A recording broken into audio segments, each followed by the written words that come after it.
mga ka-Q! Welcome back to my channel. Ngayon gagawa kami ni Habi ng chicken embutido. Ayan mga ka-Q. Ayan. Ngayon magpe-prepare tayo. Bumili kami ni Habi ng chicken breast. Kaya madami-dami din sana ang aming magawa. Ayan. Prepare natin yung ating chicken. Yan, grind na ni Habi. Grind na ni Habi ang chicken breast na ating nabili. Ayan, tapos nag-prepare na din siya ng grind yung ating mga sahog. Grind bell pepper, grind carrots, grind onion. Yan yung ating imimix, ating grind chicken, mga ka-Q. Actually, madali lang siyang gawin, mga ka-Q.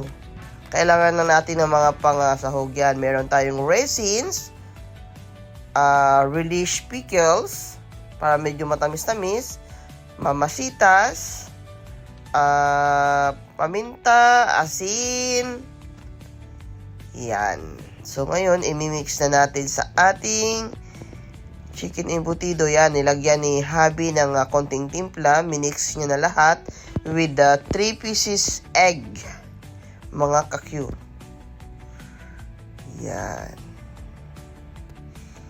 Minix niya lahat. Kailangan lang nating i-mix, mga ka-Q. Yan. Tapos nilagay niya na yung ating black raisins.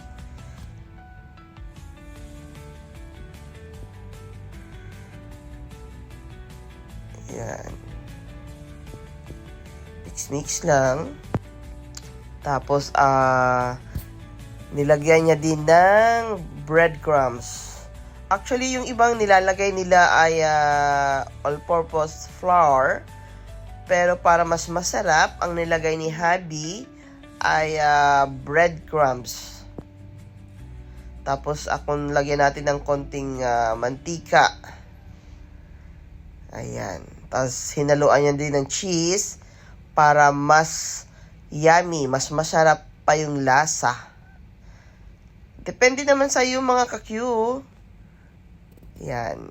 So, nag-prepare na tayo ng boiled egg. Slice into 1/2, 1/4. Then, lalagyan din natin ng hotdog. Yan yung pinakapalaman niya sa gitna. Ayan, mga ka-Q.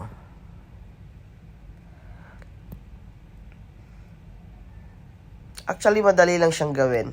Yan, para para pantay yung takal ng ating embutido. So, tinakal ng isang maliit lang na cup.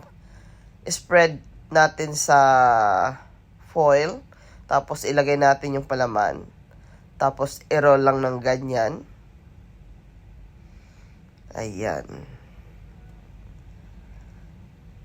Ayun. Tapos, lagay natin sa steamer. After natin balot sa foil, so, i-steam natin siya ng around 1 hour para luto na siya, mga ka-Q. So, pag na-steam na, ready to eat na siya, or, halimbawa, finreezer mo, so, pwede mo rin siyang iprito. Yan. May pangkain na yung aking bunso, yung aking mga tsunakis. Pangbaon ni bunso araw-araw. Ay, hindi naman pala araw-araw. Baka namang mapurga si bunso. Ayan, mga ka-Q. So, yan na ang finished product. Steam na natin ng mga around 1 oras. So, nakagawa tayo ng around 25 pieces, mga ka-Q. Sa ano yun? Sa 2 kilo kalahati na breast chicken. Ayan na, mga ka-Q. Sarap. Kainin time na. Naghihintay na yung ating mga junakis. Actually, ito lang yung aming hapunan, mga ka-Q. So, partner natin sa rice. Ito na yung pinakaulam namin. Ayan.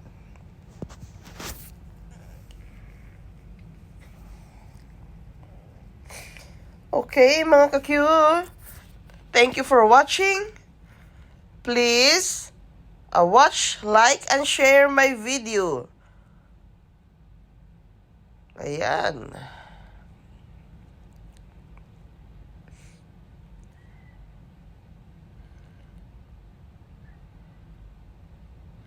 Kainit time na. Ayan.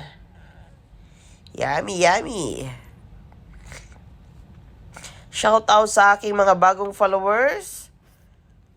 Thank you so much sa mga nag-subscribe. Thank you so much, mga ka-followers.